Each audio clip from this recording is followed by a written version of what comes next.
Welcome to Running Plays with Coach P. Wade. I am Coach P. Wade. And y'all, I am back with another episode to help motivate and inspire you as you are in this season of your life. I've been away for, I think, about a week or two. I had to take a pause, which I believe everyone needs to do here and there. And I'm going to talk more about that, not on this episode, but in a future episode.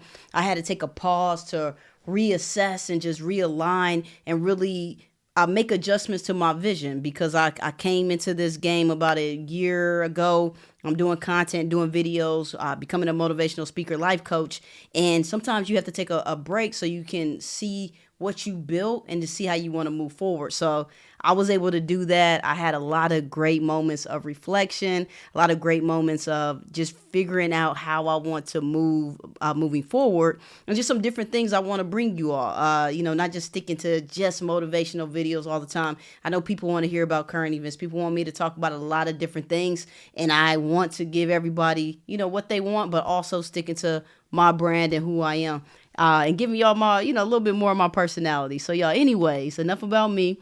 I'm excited because if you don't know, March Madness is here. And although some of you may know I used to be a basketball player, played D1 college, whatever, I'm not huge on watching the game any longer. But there's something about March Madness where the dogs come out. People just step it up to another level on the men's and women's side, especially the women's, in my opinion, to where I like to watch it. I like to sit and enjoy it, even though I'm not a sports person. You might not be a big sports person. I used to be, but I enjoy March Madness. I enjoy the buzzer beaters. I enjoy the comebacks. I enjoy the underdog story. All of that stuff. I think we got Drake that's University of Drake, I was reading something about or watching something about it. Like they weren't supposed to be doing what they're doing this year. I love hearing about that. Then you got the people that's holding the titles. You got the back-to-backs. You got like the South Carolina Gamecocks with Dawn Staley. You got all these different things. And I just love everything that comes with it, the energy. But y'all know I got to flip it a little bit. And I know we're excited to watch March Madness. I'm excited to watch it because, like I said, the dogs are going to come out. And there's going to be some interesting things and things that we never expect to happen, because it doesn't go like, it's not always a number one team, right? There's always somebody that can come back, somebody that's a little more focused. But it made me think about life and our season of being in March Madness. And that's what I want to talk about today. Like, I want y'all to be excited to watch March Madness, because there's a lot of takeaways from watching the game, watching how they maneuver through the different levels, round one, Sweet 16, Elite 8, Final Four, all that, and watching how the teams adjust, watching how the coaches coach, all of that stuff, the leadership style, who steps up, right? So I want to talk about our own lives, though, winning our own championship games. And I know I've touched on this in the past in various ways, because I'm always talking about having a winning mindset, because I believe we all can win at whatever we want to win at, whatever our championship game is, which we all have one. Some people could say I'm just cool, and you may just be cool, but if you're watching this, if you're watching Running Plays with Coach P. Wade, you want to do something in life. You want to take it to the next level. So I want to help you do that, and I want to give you a good word today. So look at me talking about a good word, y'all. Y'all could tell it's Sunday. I went to church. A good word. I want to give y'all a good word today. We're going to go with that. Oh, man, that's funny. But we're going to start with today. So today is Sunday as I'm filming this. You may watch it on a different day, but today is Selection Sunday, and that's how they figure out, who's going to be playing against who, right? But before you get here, and we're going to relate this to life, Selection Sunday in your life, right? It's about preparation. It's about getting to that point, like, whatever your championship game is. We could use me as being a motivational speaker, and I have an idea of where my championship game is. But before I get there, there's a lot of preparation that goes in. There's the first time turning on the camera, shaking off the jitters and getting on there and being able to speak and go through the uncomfortableness, going through you don't sound right, you don't sound confident, the bad lighting, all those different things, right? Before I get to that championship game, I can't just say I want to speak on the biggest stages with 20,000 people when I ain't prepared for it, right? You gotta prepare for whatever it is that you say you want to do. If it's a business, sometimes you start, but you jump out there and start, but you're not going to be where you think you should be immediately. And a lot of us like instant gratification, IG, right? But a lot of times it's going to be delayed, and I want us to be okay with that. But the first thing is being, putting yourself in a position to be selected. How can I be selected to be a top business owner? How can I be selected for that position at work? How can I be selected to get the partner I want? Whatever your championship is, right? For me, how can I be selected to be the motivational speaker that they're choosing to come to speak to their company, their leaders, their students, their organization? How can I become that? I have to start putting myself in position. And that's the first step. So first thing you got to do, whatever it is you're trying to do, is put yourself in position. And there's several ways to do it. Like I said, for me, it was just getting the camera started. For some people, putting yourself in position is learning, getting the knowledge about whatever you're trying to achieve. Sometimes putting yourself in position is about getting the healing that you need. Taking your ass to therapy, that could be putting yourself in position for the partner that you pray and hope for, right? Or putting yourself in position for the promotion. You're going to have to put in the work. You're going to have to show the work ethic. You're going to have to do something, right? So putting yourself in position to get to that level. It's not just going to happen right off. All right, so once you put yourself in position, what's next? All right, we in the game. EA Sports. We in the game, right? So you in the first round. We're going to use March Madness analogies this whole episode, y'all. So we in the game now. First round. No one expects you to do anything because they don't know you. You aren't popular until people make you popular, right? That's how it works. So we in round one. Nobody knows you. You're the underdog. How do you still win when no one expects you to win? You got to believe that you can win. You got to have the confidence in yourself, because one thing I know, no one can see your vision. Think about it when you go to the optometrist. No one has your vision. So when you have a vision for what you want to achieve, you can tell it to your partner. You can tell it to your friends. You can tell it to whoever. They're not going to be able to get it clearly because it's your vision. No one else can see your vision. So, yeah, they're going to count you out. But you in the game, you know what you're capable of. You've seen it. You may have prayed about it. You may have visualized it. You've written it down. You know your purpose. You know what your journey's supposed to look like. So you're in the game, right? So being able to be comfortable with not being successful already, not being the top pick, not being next up, right? Not being the person on the podium, whatever you want to call it. You are in the game. But once you're in the game, a lot of things you do are going to be behind the scenes. A lot of times the hard work and that gets you ahead is not done when the lights are on. It's not done in front of a camera. It's not done on a stage. A lot of that's done behind the scenes. I'll give you an example with me. I read a lot of books. I read psychology books. I read personal development books. I read the Bible. I'm watching content of individuals that I want to become. I'm watching the top motivational speakers in the world because that's what I aspire to be, Not saying I'm going to use their style because I'm going to always, be me. But that's what I'm studying. You got to study some of these things. You got to work behind the scenes. You got to practice when no one else is practicing. Kobe Bryant, I'm always talking about him. It's a perfect example of that. He was in the gym hours before anybody was in the gym. He didn't care if a camera was there. He didn't care if anybody was recording him. He didn't care who knew or who saw him. He was just putting in that work. So when it was time to play in a game, he was ready to go. So no one has to believe in you. No one has to believe you can do it. But if you believe you can do it, there's plenty of people that people did not believe in. I think I heard a story about like Tyler Perry. People didn't believe he was going to become what he became, but he believed in himself. He believed in his writing capabilities and putting those plays together, and he kept going. So don't worry about if they believe in you. Don't worry about getting the buy-in from the people around you. Worry about what you believe for yourself to be true, because no one is going to see your vision. All right, so we're going to say that's round one, y'all, right? You in the game. The next is if you play hard enough and you really out here putting in the work, laying the bricks, right? Laying your foundation, because that's all it is. It's all a process, y'all. That's all it is, like building a dang house. You lay the foundation, we're going to build the walls up. We'll call that, we start building the walls up, that's sweet 16, right? But that's when you're going to have to start making some adjustments. That's when you're going to have to start being consistent.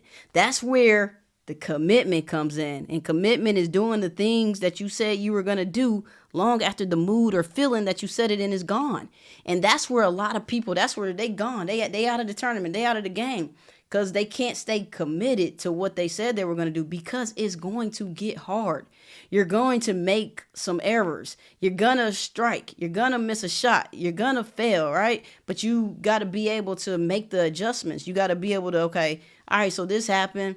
All right, what did I learn from this? Don't keep making that same mistake. All right, what can I do differently? Like you got to kind of coach yourself in a sense, but because you're taking assessment of what happens, you have to take time. Sometimes take a pause, like I told y'all how to do. Take a pause, reassess, reflect. What's working? What's not working? What can I do better? What are my areas of opportunity? And then also maybe recharge yourself. But it's really about readjusting and then remaining consistent, not giving up if you feel like you don't see things going anywhere. I heard this the other day. Keep moving your feet. Whatever you do, when it gets hard, when you feel like you're not achieving anything, when you feel like the progress isn't there, keep moving your feet. If you keep moving your feet, you always got that momentum, right? So you're going to keep having some type of action taking place. So never stop moving your feet. That's one thing I'm going to tell y'all as well. So that's just how it is. Whatever you're trying to achieve, I don't know what you are trying to do.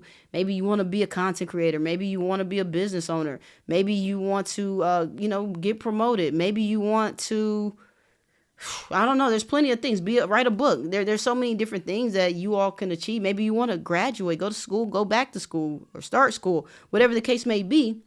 But you're going to have to, remain consistent in that, right? And you got to keep moving your feet no matter how hard it's going to get. Because, y'all, it's going to get hard. I'm going to keep it real with y'all. It's going to get hard. I'll be honest. There are times where I'm like, am I too old? Did I miss my window? Where you start questioning that. You start having imposter syndrome. If y'all don't know what imposter syndrome is, that this is what it is, what I'm explaining. Do I belong here? Am I even capable to be a motivational speaker? I wrote a book, but do people want to read it? Maybe I'm not good enough. Maybe I should have did this 5 years ago. Maybe this ain't the lane. Maybe I need to switch it up. Imposter syndrome. That's going to creep in at some point for most people where you feel like you don't belong there. But I'm telling you, if you really truly believe in your gift, use it. Don't give up. Don't allow those thoughts that are going to creep in. You got to be stronger than them. Okay, when you hear those thoughts, write them down. Do I belong here? Then write down why you believe you belong there, right? So imposter syndrome will creep in, but you got to be able to overcome that. You got to be stronger than that. And if you need help overcoming those things, get you a coach, get you a therapist, get you a mentor, get you a good accountability partner, because sometimes doing things on your own, it can be hard. Not saying it's impossible, but having support can always be good for you, right? So the next thing is the Elite Eight. After we go from the Sweet 16, we go into the Elite Eight. That's separating the good from the great. That's separating, the average from the above average. That's the ordinary from the extraordinary, right? I always wake up in the morning. I have Rocco. I don't know if y'all know Rocco. He has this song called This Morning. It's like, this morning I woke up. That's my song that gets me up, right? And then I hear that alarm every morning, and I always say, if you want to be a beast, you got to do what beasts do, right? How bad do you want it? That's me talking to myself. But that's what separates the good from the great, because I can stay asleep. I could stay in my warm bed under that comforter because it feels good. But the thing that feels good probably isn't the thing I should do. That's just like eating. Y'all know I got to touch on the diet. I got to do it every episode for some reason. That's just like, Milky Way. Oh, it tastes so good. A Kit Kat bar, right? All those things. Some ice cream. It tastes so good. But spinach, green beans, apples are probably going to be the better option. A soda. It tastes so good. But drinking just damn water is probably better for me. So I say that to say that separating the good from the great is going to be the people that get out of that comfort. When you go to that uncomfortable extreme where you really don't want to do it. I mean, you want to do it, but it's just like, man, I got to do this every day. I got to get up and go get it every day. There's going to be the people that say, you know what? I thought I wanted it. It sounded good. I had the vision, but that's too much. I don't want to do that. I'll give y'all an example. Like, I have my stuff that I want to do as far as motivational speaking, but my crazy ass a few months ago said, I want abs. I don't want abs. You know why?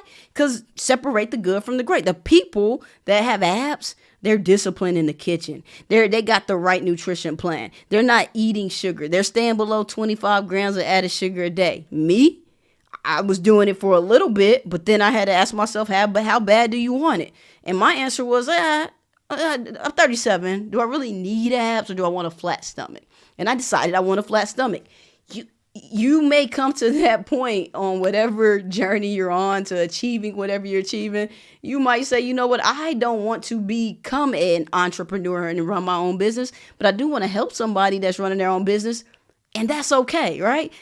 I didn't want the abs as bad as I thought I wanted the abs. The abs look good on everybody else. I'm scrolling, I see it. I'm like, God dang it. I never had abs my whole life. I want some abs. But I really didn't want the abs. So sometimes you got to get to that point where you got to say, you know what, how bad do I really want this, right? And that's where the Elite Eight, that's where you separate the good from the great and you really see who wants it bad enough. Now, the next thing after the Elite Eight, y'all, we start weeding it out, right? It's the Final Four. The Final Four is where things get intense. How good are you at handling pressure? How good are you when, like, hey, things are starting to move along? Like, can you handle the pressure that comes along with it? Can you actually handle the responsibility that comes with success? Because that's one thing that a lot of people don't think about. The more success that you have, the greater the responsibility, the greater the expectations are going to be. Can you handle that pressure? And that's what Final Four is about. That's where the great shooters, if they can't handle pressure, now they can't hit a shot. Now we're missing free throws. Now we're not making layups, right? That's about handling pressure. The Final Four is where, like, we really see, like, who gonna show up, who gonna do it. In my lane, it would be like getting on stage and freezing up, like not being able to get the words out because I can't handle. I'm looking out. I said I wanted this. You said you wanted to speak in front of thousands of people. Now you're on the stage. What you gonna do? You gonna choke? I was watching this documentary about the Orlando Magic. It was about Shaq and Penny, Nick Anderson, all the Horace Grant was on the team, and they were building a dynasty. It's a documentary on Netflix. I cannot remember the name of it, but they were doing so well. But Nick Anderson in one of the final games, I don't know if they're about to win the championship. It was. I think it really prevented them from winning. He choked on the free throw line several times. Handling pressure. Can you handle it or can you not handle it? Because if you get yourself to those situations where you can't handle pressure, then you're gonna choke like he did. And that like, I don't want to say it crippled his career, but he talked on there where that really mentally messed with him for the remainder of his career, that he choked. He was never literally the same. So sometimes before you get yourself in those situations, like, can you handle the pressure? Do you want that type of pressure? My wife said all the time, she like, you can have it. I don't want that. She tells me all the time, I don't want the responsibility that you want. I don't want the expectations that you have. She keeps it real, which I respect, because yes, like, and there's nothing wrong with it. I love how we are honest, and it's okay to be where you are in your journey. Like, she's like, what you say you want, I don't want that, but I'm gonna support you in that. But I don't want that type of pressure, and to me, that's real. But you got to ask yourself that, like, do I really want the pressure that's gonna come with what I'm asking for? Can I really handle the responsibility of what I'm praying for? You gotta think about that. And I'd take that to relationships. Some people pray for this person and they want their person to be a certain way, but they're not even prepared for it. They're not even prepared for it. I mean, I know I don't want to, I'm going to skip over that because I don't want to go too deep into that and go left. But, like, sometimes you got to really ask yourself, do I want this, right? And then the last thing is just finishing strong. You make it to the championship game, wherever wherever your championship game is, whatever it is, you got to finish strong. You got to hit the layups. You got to hit the free throws. You got to keep doing the things that got you there.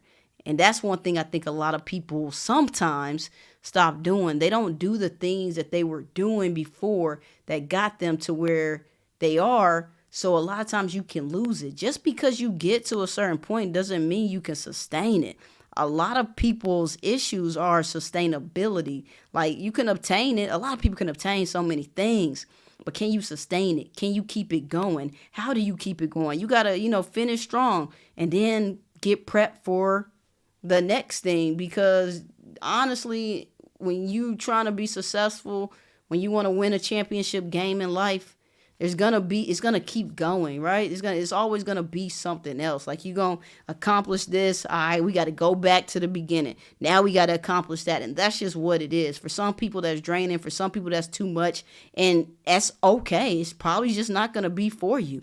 So that's kind of that's what I wanted to talk about today. March Madness, right? And I'm going to also throw this out there because, like I tell y'all before, I've said it plenty of times, I was a professional quitter in my life. I quit so many damn things. Stop quitting every time you lose. Stop quitting every time you fail. Stop giving up every time it doesn't go your way. Like, I remember when I was a kid, y'all, and and it went into it just kept happening. Like, how you do one thing is how you do everything. I remember we played kickball, and I had the ball in the neighborhood. My sister tells this story all the time. I had a kickball. I was the only person in the neighborhood that had a kickball. When they didn't play the game the way I thought it was, or the rules I created, I would take my ball, throw it on top of our balcony, and take my ass in the house. A quitter. Stop quitting every time you lose. Stop quitting when things don't go as planned. Stop quitting when it doesn't go in the way you envisioned it to go. Stop quitting every time you lose. You got to look at those losses as lessons. You got to look at those failures as blessings, right? Like, you know what I'm saying? They say a blessing in disguise. That's real. So every time you lose, readjust your perspective on it to, what did I learn? What can I gain? And what can I do moving forward?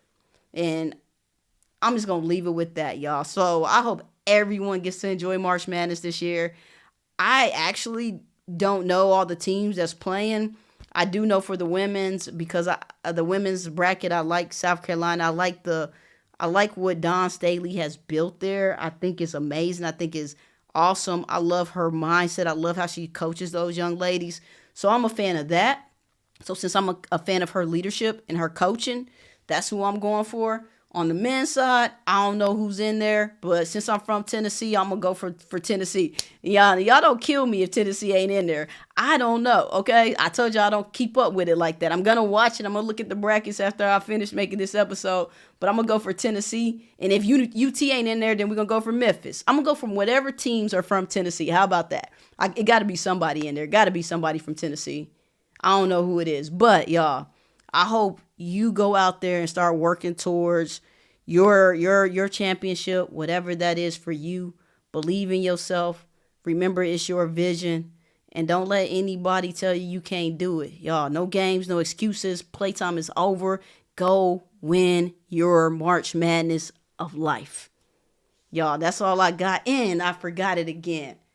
One of these days, I'm going to get this right, y'all. If you aren't already subscribed, please like, share, and subscribe. And also, please follow me on TikTok at Coach P. Wade, on Instagram at Coach P. Wade, and on Facebook at Patrice Wade. And one of these days, I'm going to throw that in the beginning like I'm supposed to. And, hey, but hey, we can get it at the end. I know most people don't make it to the end, though. We going to figure that out. Y'all got work to do. See, I'm adjusting. I'm still in the game, though. I ain't giving up. So, y'all, I'll catch y'all next time. I'm out.